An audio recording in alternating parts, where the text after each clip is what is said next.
Testing of Fuji Differential Pressure Transmitter. The transmitter has been set to a calibration range of input signal according to the request of the customer.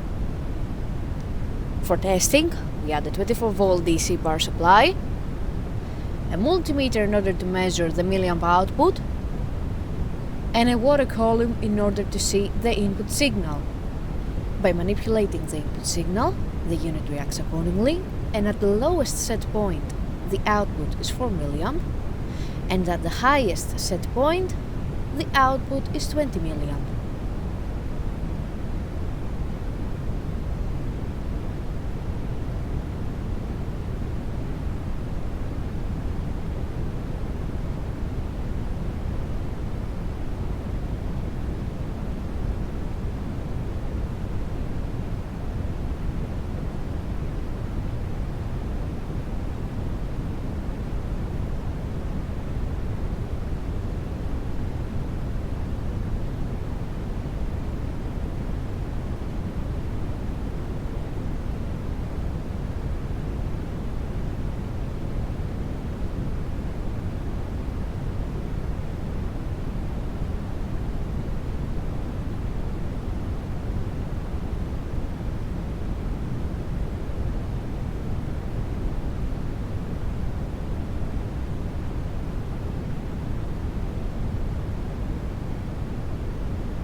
It is now clear that the transmitter is working successfully and is ready to be delivered to the customer.